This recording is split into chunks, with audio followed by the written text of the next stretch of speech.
feel that there is nothing better than let Frida herself introduce this album to you because anything we could say would be worthy of its grandiosity.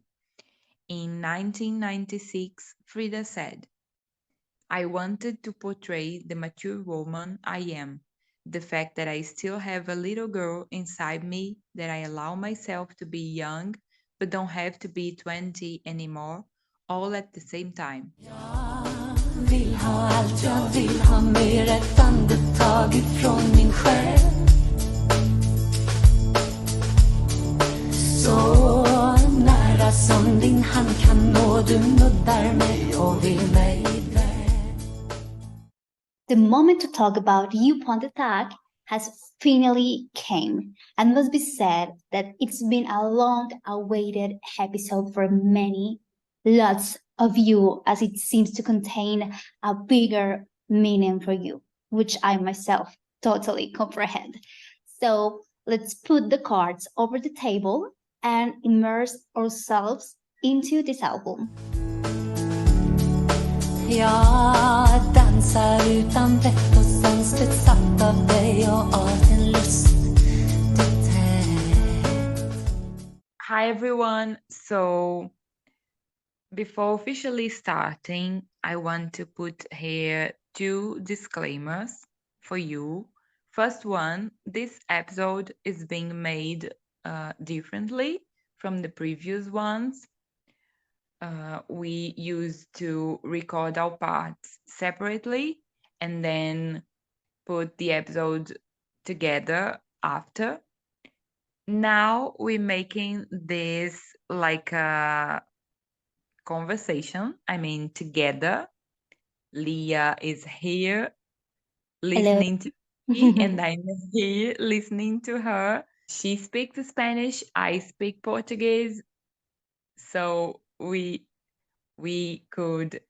will make many mistakes with the English language. Please be nice to us. And also, it's our first time doing this way. And yeah, be nice to us. Yeah, Disclaimer. Disclaimer number 2. We're not professional. Everything you will hear, it's just fun opinions. So yeah, we are exactly like you all. We're just fans. So yeah, it's not professional. Älska mig alltid, lämna mig aldrig. Älska mig alltid. Djupa Andetag, meaning deep breaths, was released in 1996, aiming only the Scandinavian market at first, recorded in Swedish, and born out of the deep need of Frida to come back, and with the strong support of her then husband Russo. Something that really catches my attention about this album is that despite the fact that the language could be a limitation to enjoy this work, it really isn't, right? The opposite. The simple melodies, which are zero simple, by the way, those envelop you in a whirlwind of sensations that make you live each emotion that each note contains. And for me, that is real art. Because I bet the first time we all listened to the album, we did not have the translation aside, you know? So we discovered the lyrics after, or at least people who do not speak Swedish. And also the fact that it was commercially said only in Scandinavia. Well, that means there are a few copies of that album scattered over there. And low key, that makes me kinda sad because even though I have the album to the reach of a digital platform like Spotify or whatever, of course, I would like to be able to buy a vinyl or a CD and be owner of one copy because it's a special album for me. And I know girls who like the same. Yeah, I think having the object is like having a piece of Frida near us, you Yeah, know? exactly. And this language thing, I mean, uh, I think there is no need. It's the power of music at the end of everything. I mean, music with no lyrics has been dominating the world for so long, and it's just the same now. Yeah. Okay, now for this episode, what do you think will be the most difficult thing? Dealing with the English language or reading the titles of the songs in Swedish? I bet the second one. For two Latinas, I But think it's the second one. the second one is Springer. So, Leticia, why don't you tell us how was your first experience with this album? Well, okay. I remember I was working in my home because it was the beginning of the pandemic, and I think it was 2020, Mm-hmm. and I was sitting in the kitchen in front of my computer, and then I thought, let's listen to some music and while I work, and Mm-hmm. then I decided to listen to Djupa Andetag because I was listening to every album of Frida, and then it was Djupa's time. That's Mm-hmm. it. I listened to it in its entirety, and then that's it. What about you?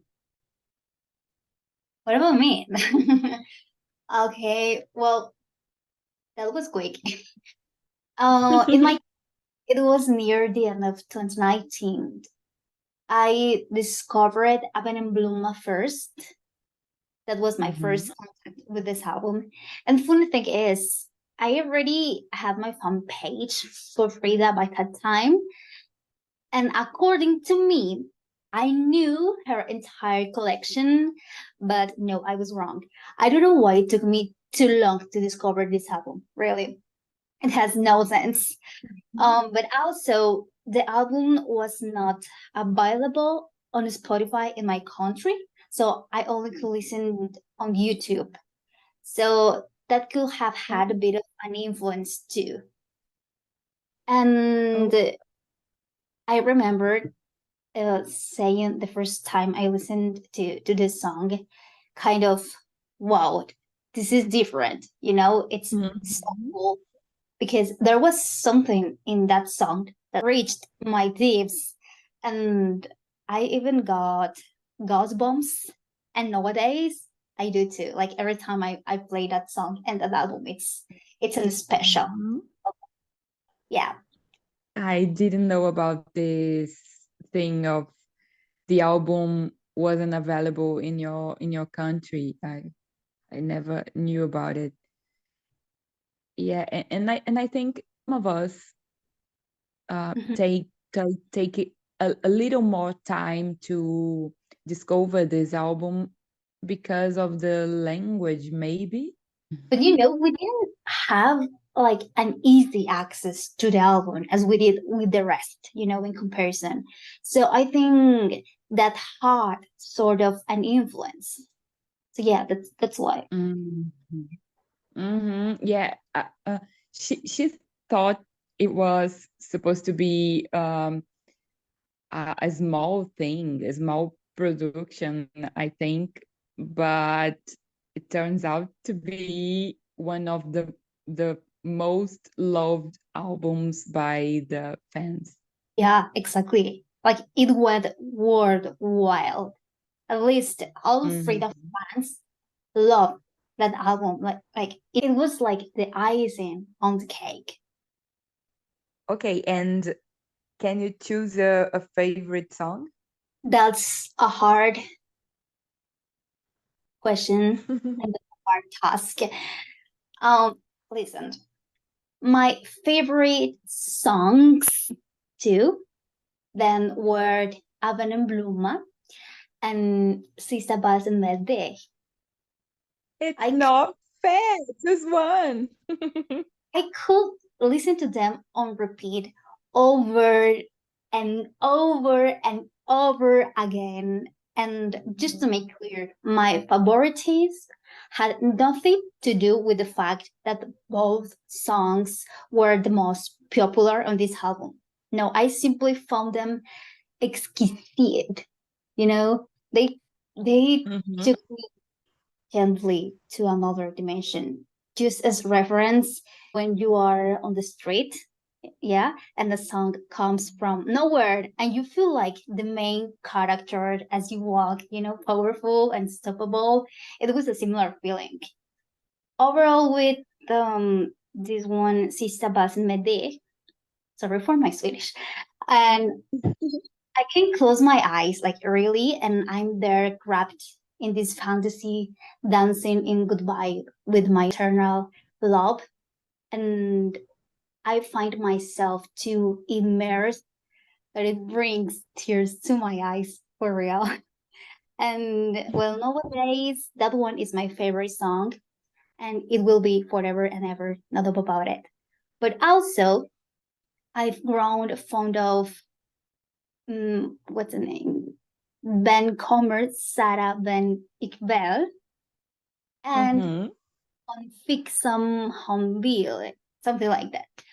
Actually, not too long ago, I had like a big phase with those songs. I used to play them on repeat, one after another, over and over again, one more time. It was my favorite combo. So I think those four songs are my favorite songs. Yeah. What about you? Well, as you told about four favorite songs, I will Mm-hmm. do more or less the same. Okay. Um, and I adore this thing you do to create a, a whole image with these songs and everything. I cannot do the same, but there are three songs that actually makes me feel things. I just cannot describe them properly, but one is Evan and Bluma, and I think Evan and Bluma and Sista Valsen Medei are so popular for a reason. Um, it's on purpose. I mean, there is a reason, a clear reason. And then I'm already telling about two songs. I'm not starting with only one. I think these two, first of all, Evan and Bluma, these low voice, this low singing that I adore on Frida. She simply um, doesn't need to prove anything. She doesn't need to scream in the songs. She captures our hearts with these low voice and I mean this low tone. I don't know if I'm saying the right name in English, but I think you all are understanding. And I don't know. It's a personal thing to me. I don't like many screams in the song because I think it's a little bit annoying. Mhm. But Evan and Bluma, she she makes she makes it high in the right point and makes it low in the right points and brings this aura or this energy. It's, as I said, I don't know how to describe it, but there is something in it that Yeah. I feel very, very close to me. And Mhm. then Sister Valsam Day does exactly the same thing, but it's different. It has these energy, uh, like you said. I think you said about losing a love or something like that. I don't know, but Yeah. it's exactly like this. I think how I feel this song. Mhm. Um, it's sad. It's sad, even if we're not understanding the lyrics the first time Mhm. we listen to it. It's Mhm. sad. It's clearly sad. Yeah. And then on the other hand, Alla Mina Besta Or, this song is Yeah, yeah, for I know. me the exactly the contrary of Sister Valsamedei, because it has a joy in it. It brings um it brings a kind of a hope. I don't know, but it's happy, you know. Yeah. And yeah, I think that's it. The three songs. Three songs, yeah, but my favorite one, my absolute favorite, is Evan in Bluma. But then The- every time I listen to the other two, I get a little confused. no, you can only pick one. I guess nobody can pick just one because it's very difficult. Yes. Hmm. Okay. So now that we are already on the songs, there is one in particular that I would like to comment on because personally it has a really deep meaning, and despite I am not a big fan of the sound, the melody. Hmm. I'm a big fan of the lyrics, and this song is Leticia, please. Kvinor som springer, and in my opinion, is exactly the same. Exactly. Kvinnor som springer mot vinden med vargarna. Kvinnor som hungrar efter fria liv. To me, when I was listening to this album again, I came to the opinion that all the album has orchestration, has many instruments, and I don't know, there is something missing in the melody to me. It's my personal opinion. I don't know. And I don't know if you can capture this. I think you do. But there is a breath in the whole song, like like someone running, and then I think it's brilliant. But yeah, the melody, I don't like it very much. And also, I think the lyrics are autobiographical. I don't know how to say it, but Yeah. anyway, it tells her own story, and for that, it is strong. And I mean, look at this. She says, "Long live she who dares to live freely in a whole new life at last. Long live that person, live with courage and determination and her modesty. Long live that person. She lives as empowered and calm, creating faith in the future for herself, far from the fearful one she was, the one she was, women who run. See? It's it's beautiful. Beautiful. It's beautiful. You should see my smile right now. it's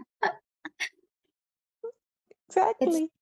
it's beautiful song. And yeah, I agree with your opinion. Hon har gått genom slutna rum som både blind och stum, en plågad människa.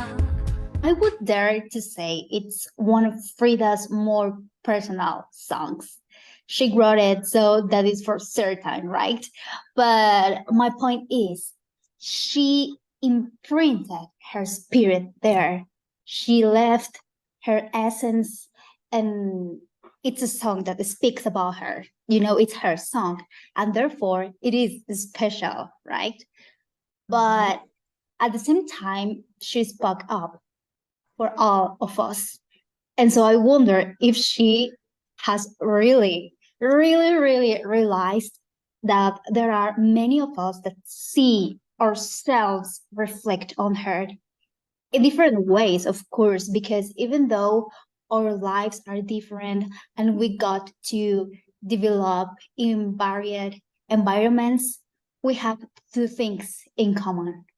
One, that we are women, and two, that we all seek freedom, independence, fulfillment, and happiness, and that unites us.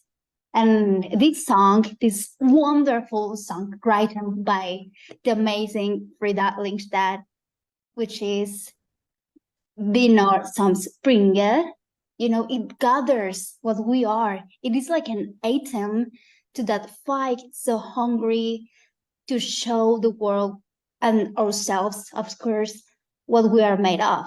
You know what I mean? Do I explain myself correctly?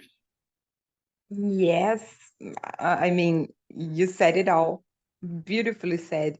Editor, please, a clapping sound.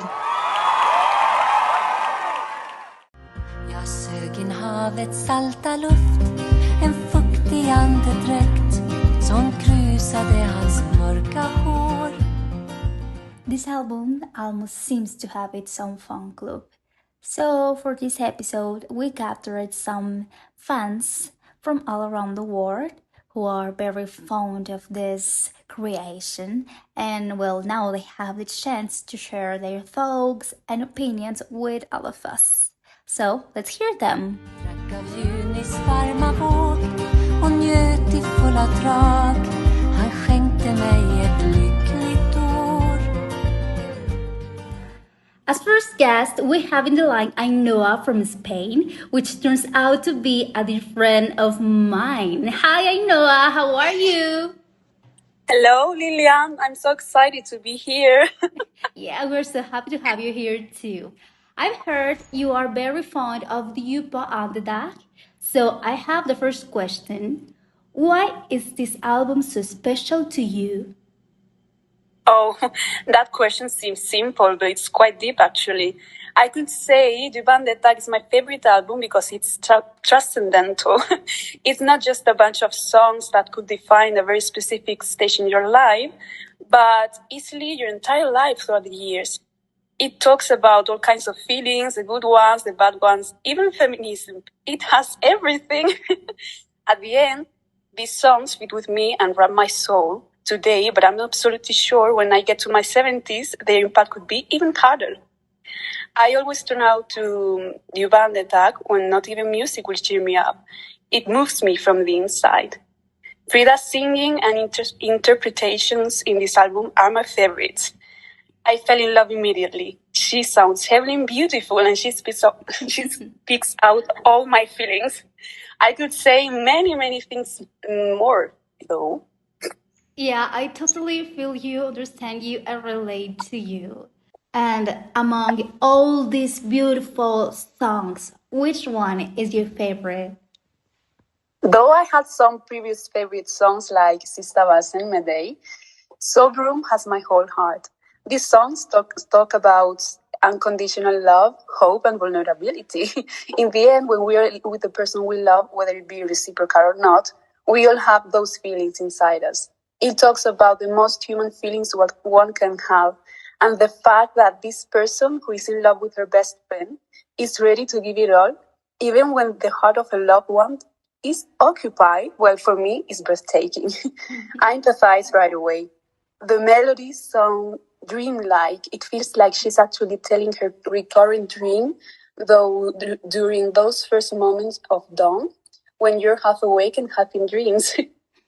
Regarding to Frida's interpretation, I definitely love it because she creates the perfect mix between tenderness and passion. I can feel her with no restraints. Not to mention her exquisite storytelling that Frida, if you're listening to this, you are really, really incredibly good. So believe it. That's so thoughtful and beautifully said. And yeah, Sovereign is such a special song. Thank you very much for your time, Ainhoa. It was an honor. The honor was mine. So happy to be part of this beautiful podcast. Thank you so much, girls. Bye-bye. Bye. Det kom vackert, det kom självklart, det kom rent som lugna vatten. Sarah's here with us too from California. Let's call her to join. Hi. Hi Sarah, I've seen that you're Djupa Andeteg stan, so much so that you have this title on the bio of your page. What's the meaning of this album to you? Well, for me, I think it's more of a symbolic show that Frida is really starting to come into her own, or she has come into her own at that point. Yes, and what's that one song that you keep closer to your heart? I would have to say it's a Lugna Vatten would be my favorite one. Why? I think Lugna Vatten is my favorite song on the album because it has such a callback to Frida's 70s folk sound and jazz sound, but with a 90s production. I mean, I feel like I could have heard it on her debut album, especially the way that she sings her verses. It almost sounds like there's a hint of jazz, so I think it's a great example of her coming into her own, as it's a perfect blend of Frida as she was in the beginning versus the Frida now, musically speaking. Yes, that's beautiful. Thank you for joining us, Sarah. Thank you for having me. Bye bye. Bye bye. Kan vara en stjärna som kan lysa länkande i himlasen. Our next guest here on the podcast is Sonia from Italy. She has a strong connection not only with Djupa Andeteg, but also, of course, with Frida. Hi, Sonia. Hi, and thanks for inviting me. How are you? I'm okay, and you? It's very good to have you here with us today. Well, you're welcome because I know this is a very special podcast for you here, and I am so honored to be a part of it. So tell us, please, which song from Djupa Andeteg is your favorite and why? Well, actually, I love the whole CD because I know that Frida dedicated this CD to her whole family. But I think that my favorite song here is Even en Blomma. Well, I love this song because I know that Frida had and well still has a strong bond with nature, and actually in this song you can hear the love of the nature, and also it is very relaxing because when you listen to it and maybe you close your eyes, you can really feel the bond of you with the nature. And I think I really like that bond, but I am also sure that Frida wanted to say us her bond and her relationship with the nature. And so this is why I mean I just adore also the video because you can really see her walking through the nature, and it's amazing, like 100% this song. It's one of her lessons and legacy to us, this passion for the nature. And yeah, it's it's beautiful. Yes, also because this is the first song I heard about this album, but I suddenly fell in love because I really feel it is so relaxing. Thank you, Sonia, for joining us in this very special episode. Well, thank you to you girls. Bye bye. Bye. Men jag lyser ändå bäst på jorden, lyser allra mest om det är du som tänder. And at last but not least, we have Hannah from Belgium in the line, who is a very, very dear friend of mine thanks to Frida's impact. So, hi Hannah, how are you? Hi, I'm doing very good and I'm very happy to be here together with you. Yay, we are glad to finally have you this special space too. I know that you are very in love with the Djupa Andeteg. So why don't you share what makes this album so special that it is your favorite? Well, I think all of the albums are my favorite, but this one especially because the whole album is just so pure and comforting. It really makes me feel something like really nice when I listen to it. Like her voice gives me goosebumps like in every single song, and everything sounds so perfect and it sounds like her. Like when you listen to something and you immediately know which artist it is, I have it with this album. And I have another question for you. What's the song you like the most? I think as my favorite song, I will choose Ögonen because it's usually the song I listen to the most. And it's also just a really sexy song. And listening to it, I feel so powerful. The melodies, her voice, and everything together as one sounds really incredible, especially the instrumental bridge because it's my favorite part of the song and it just gets me into like a whole dancing mood. And that's why I love it so much. Yeah, it's such a beautiful song and sexy, yeah. Yes. Beautiful. Thank you, Hani, for your time. You're welcome. Thank you so much for having me. Goodbye. Bye-bye. Även en blomma, en människa som jag vill leva varje dag. Thank you, girls. It was important to us to have you all here sharing with us your appreciation, your feelings and thoughts, and in general, this huge admiration for Anne Fried's career. I djupa andetag, en människas kärlek och lag. And well, we are getting closer to the end of this episode, but we still have time for final opinions. So, Leticia, is there anything you would like to add? Actually, yes.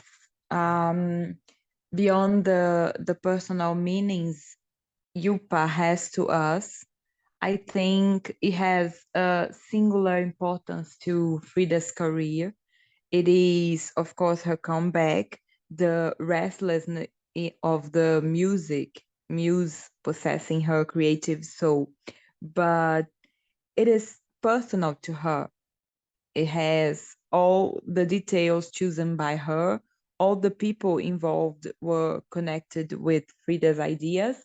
And I have to name here the producer Anders Glenmark, who wrote every lyric in this album, and it he did he did it like a woman. I mean, like we kind of feel that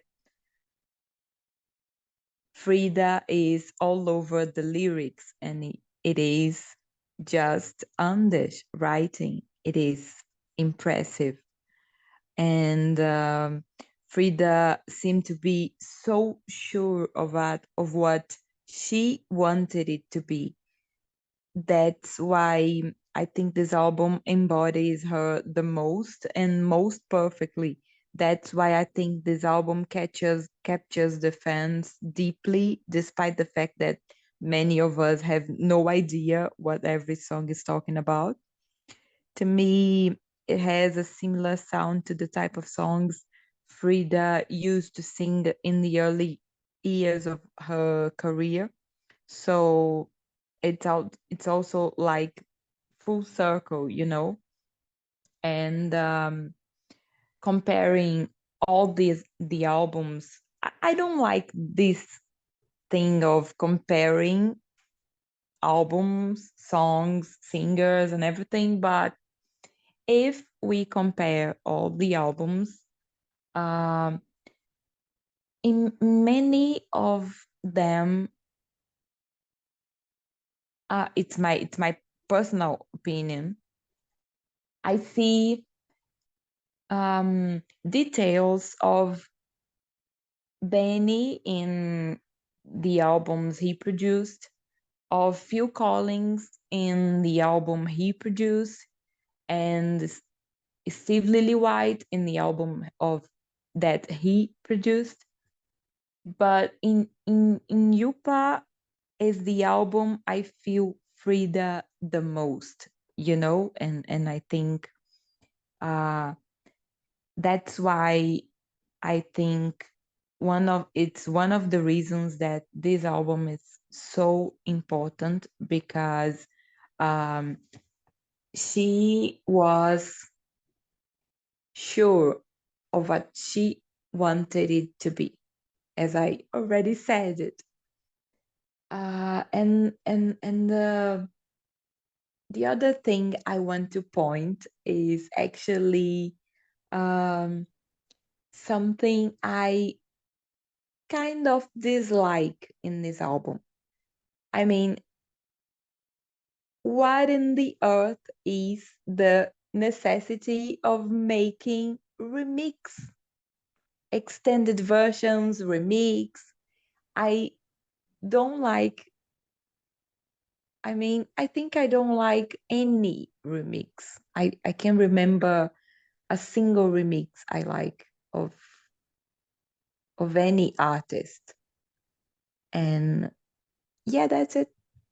Anything you want to add, Leah?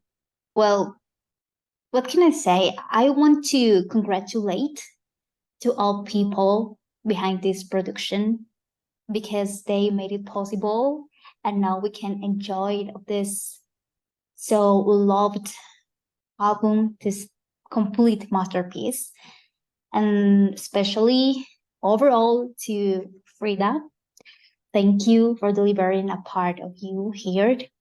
And now that Djupa Andeteg is quite loved. Yeah. And I think we have an episode. No, We no.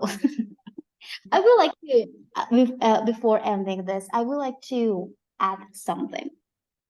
I don't know if this happens to you, but um, I need to be like in the mood for this album because it's so monumentally special to me. And every time I listen to it, I don't know whether it's correct or if it makes sense to you, but I feel so close to Frida as well. Like, and it's so precious to me because she left a piece of her heart and life there, and you can hear it, feel it, and almost touch it. This album Mhm. is a gift. And what do you do when you receive a very valued gift? What? Well, you take care of it. You treat it carefully. And to me, the Upandada is that very loved and valued gift. And at the same time, it's priceless. And for me, it's Frida's best creation. I love it. I really, really love it. And I love her more. Now, yeah, we have another episode. So yeah, final considerations. I mean, it's our last episode of the season, so I really, really, really want to thank each and everyone who is here with us till the end, listening to us, sharing thoughts, commenting, sharing the episodes, and tell us, please, if you want more. Maybe we make another season. And if you don't, it's okay because we will bring more. This started as a funny thing, out of fun, but I think it became something very special to us, right? Exactly. Because it was born from the admiration for Frida, and it keeps going because of Frida. This is for her and to all of you, obviously. And yeah, that's it. We are very, very grateful, thankful, and everything to all of you. And here we all, and here we'll stay. Yeah. That's it. Bye bye, everyone. Bye, Leah. Bye, Frida. Hey, though.